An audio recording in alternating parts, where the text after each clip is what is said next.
লুঙ্গি পরেন না, লাইফে একদিন করছি, সকালে দেখি যে নাই। বসে বসে করবো না দাঁড়ায়? আপনি যদি বসে বসে পারেন তাহলে বসে বসে, দাঁড়িয়ে করলে দাঁড়িয়ে দাঁড়িয়ে। Which one is comfortable for you? তাহলে আমরা সামনে চলে আসি। Ready? Ready. ব্যাটিং না বোলিং? ব্যাটিং হচ্ছে যেটা আমি খুব কষ্ট করে ইমপ্রুভ করছি, আর বোলিং হচ্ছে আমার ন্যাচারাল। কোনোটা ছেড়ে কোনোটা আসলে আমি চিন্তা করি না। অলরাউন্ডারের জন্য এটা খুব difficult to answer, I know. Number 2, সিঙ্গারা না সমোসা? সিঙ্গারা। রুটি না পরোটা? দুটোই। গরুর মাংস না মুরগির মাংস? গরু। লুঙ্গি পরেন না, লাইফে একদিন করছি, সকালে দেখি যে নাই। পুকুর না সুইমিং পুল? Swimming pool. পছন্দের footballer? Messi. I know this answer, মানে খুবই অবভিয়াস অ্যান্সার। ফিফা বিশ্বকাপে কোন দল সাপোর্ট করেন? আর্জেন্টিনা। আইপিএল এর পছন্দের দল? কলকাতা, হায়দ্রাবাদ, যেহেতু দুই দলে খেলছি আমি। পছন্দের বিদেশি cricketer? AB de Villiers, Virat Kohli, আর অল টাইম আমার ফেভারিট হচ্ছে সাইদ আহমেদ। যাকে আউট করার খুব ইচ্ছে কিন্তু এখনো করা হয়নি? ক্রিকেট। সবচেয়ে ভয়ঙ্কর বোলারকে? মনি মর্কেল, যখন ওর পিক ফর্মে ছিল আর আমি মাত্র ক্রিকেট খেলা শুরু করছি আর কি, ইন্টারন্যাশনাল। কার বলে ছক্কা পেটাতে চান? যে কারো বলে হলেই চলবে, 6 রান আমার জন্য ইম্পর্টেন্ট আর দলের জন্য। আলু ভাজি নাকি আলু ভর্তা? দুটোই। আলুর যে কোনো খাবার আমার খুব পছন্দের। এই জায়গাতে আপনার সাথে আমার একটা মিল রয়েছে। নেক্সট বাংলাদেশ ক্রিকেটের ক্যাপ্টেন কে হবে? অনেকেরই তো আসলে সম্ভাবনা আমি দেখি, কোন ফরম্যাটে সেটা বুঝতে হবে। ওকে, ওডিআই? ওডিআই আমার কাছে মনে হয় লিটন, মোসাদ্দেক, শান্ত, এদের থেকে কেউ হলে ভালো করবে। টি20? তামিমের পরে, এখন যেহেতু ক্যাপ্টেন। Okay, T20? টি20তে নট শিওর। টি20 আসলে এক্সপিরিয়েন্স প্লেয়ারদের যে কোনো একজনের ক্যাপ্টেন থাকা আমার কাছে মনে হয় ভালো। মাহমুদুল্লাহ রিয়াদ যে আছে, রিয়াদ ভাই খুবই ভালো করছে, তো আমার মনে হয় উনি অ্যাটলিস্ট নেক্সট আরও 1-2 বছর তো ভালোভাবে করতে পারবে। অ্যান্ড টেস্টে মমিনুল আছে, আমার ওর প্রতি অনেক বিশ্বাস এবং ভরসা দুটোই আছে। আমার ধারণা ও বাংলাদেশকে 5-7 বছর ক্যাপ্টেন্সি করে অনেক ম্যাচ জেতাতে পারবে। আমি প্রশ্ন করবো না, আপনি আরো কিছু করে তো করেন না। Thank you very much. একবারের জন্য বল ড্রপ হয়নি। আমি সাকিব হাসানকে বলতে শুনেছি যে খাবার দাবার নাকি ডিপ্রেশন দূর করে, তা আপনি নিজে কতটুকু ফুডি? প্রচন্ড খাই আমি, এবং একটা প্রবলেম এখন হচ্ছে যে 30-এর পর থেকে খেলেই ওজনটা বেড়ে যায়, সো খাওয়া অনেক কন্ট্রোল করতে হয়, যেটা আমার খুবই কষ্ট হয়। কিন্তু কিছু করার নাই, যখন খেলার সময় আসে তার আগে যেমন এই যে ফিটনেস নিয়ে কথা টথা উঠে, ঠিক তখন আবার ওই খাওয়া কন্ট্রোল করে আসলে ফিট হতে হয়, যেটা আমার জন্য খুবই কষ্টকর। তখন চেষ্টা থাকে যে কোন ম্যাচটা আসলে মানে প্রতিটা ম্যাচ যেন ভালো খেলতে পারি, তাহলে ওই দিন রাত্রে খেলে আসলে খুব একটা গায়ে লাগে না, মানে শরীরে ওইভাবে মানে শরীরে খুব একটা প্রবলেম হয় না, যার কারণ হচ্ছে আমি অনেক বার্ন করতে পারি যদি আমি ব্যাটিং করি অনেকক্ষণ, বোলিং করি অনেকক্ষণ, ওই একটা সুবিধা থাকে। তো ভালো পারফর্ম করার একটা বেনিফিট আছে, তখন খাওয়া যায়, বাট পারফর্ম না করলে তখন আবার খাওয়াটা ডিফিকাল্ট হয়ে যায়। আচ্ছা, আমরা আরেকটা গেম খেলবো। এবার আমরা যে গেমটা খেলবো সেটা হচ্ছে নেভার হ্যাভ আই এভার। আমি আপনাকে কিছু প্রশ্ন করবো, মানে আপনি আগে যা কখনো করেননি, ওকে? আমি আপনাকে কিছু প্রশ্ন করবো, সেই প্রশ্নের সাথে দুটো কার্ড আছে, এখানে দুটো কার্ড দাও না আমাকে। তোমার চশমার যে ডান্ডা নাই, এই জন্য তো চশমা খুলে পড়ে যাচ্ছে বারবার। দিয়ে আসো। আমি জীবনে করিনি নাকি করেছি? যে কার্ডটি করেছি যখন ওটা উঠাবেন, করিনি যখন এটা উঠাবেন। ইজি। রেডি?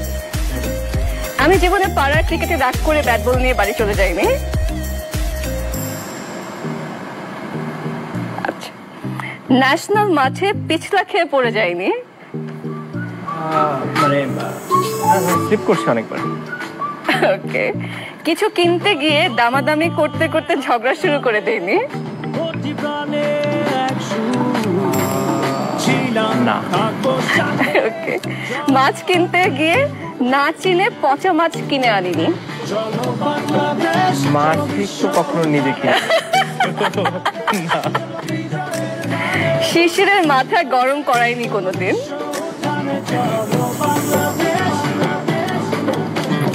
শিশিরের কাছে লুকিয়ে বাচ্চাদের কখনো কিছু কিনে দেয়নি। না। মাশরাফি ভাইয়ের একটা সিক্রেট অন্যদের বলে দেয়নি। মাশরাফি ভাই তো তেমন কোনো সিক্রেট নাই। চুরি করে শুকনো হরলিক্স খাইনি। খেয়েছি। না, we all did this at least once in our life. তো করেছি।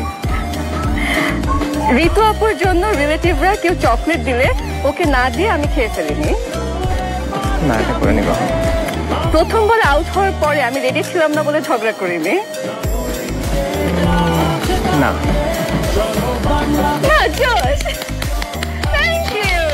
আমরা পাবলিকলি খুব একটা ইমোশন শো করতে দেখি না, এটা উনি খুব ভালো করে কন্ট্রোল করেন।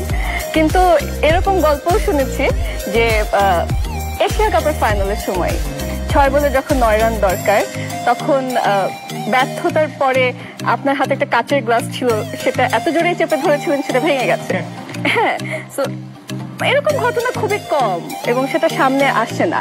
এই ইমোশনটাকে কিভাবে কন্ট্রোল করেন, এটা একজন প্লেয়ারের জন্য কতটা ইম্পর্টেন্ট? আমার কাছে তো মনে হয় খুবই ইম্পর্টেন্ট একটা প্লেয়ারের ইমোশনটা কন্ট্রোল করা, কারণ ইমোশনটা হাই কিংবা লো দুইটাই ক্ষতিকর পারফর্ম করার ক্ষেত্রে। তো যতটা এটাকে ব্যালেন্স রাখা যায় ততটাই ভালো। আই ওয়াজ লাকি যে আমি যখন ছোটবেলা থেকে খেলা শুরু করেছি এই গাইডেন্সটা আমি পেয়ে এসেছি এবং ওখান থেকে আসলে কন্ট্রোল করাটা শিখতে পেরেছি। তো সেদিক থেকে আমি অনেক লাকি ছিলাম।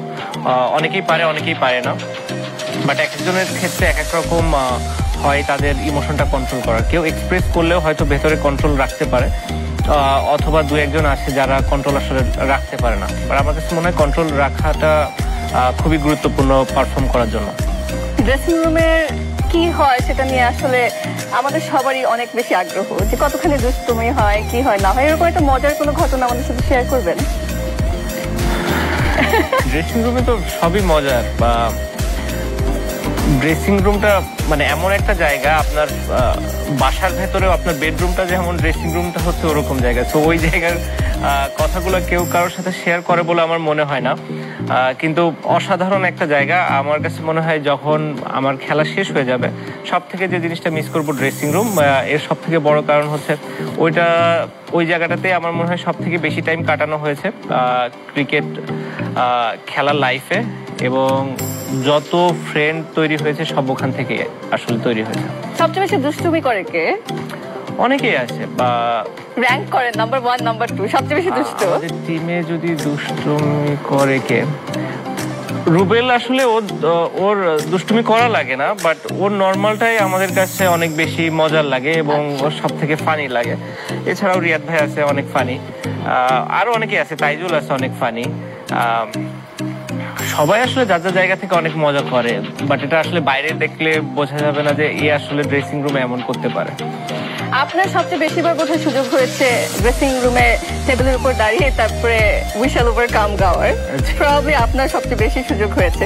এরকম আর কেউ কি গান গাইতে পারে? সবচেয়ে ভালো গান কে গায়? যেটা হয় যে মানে একজন উপরে দাঁড়ালেও সবাই একসাথে গান গায়। হ্যাঁ, তো এমন না যে একজনই গান গায় এবং আমরা সবাই তাকাই দেখি।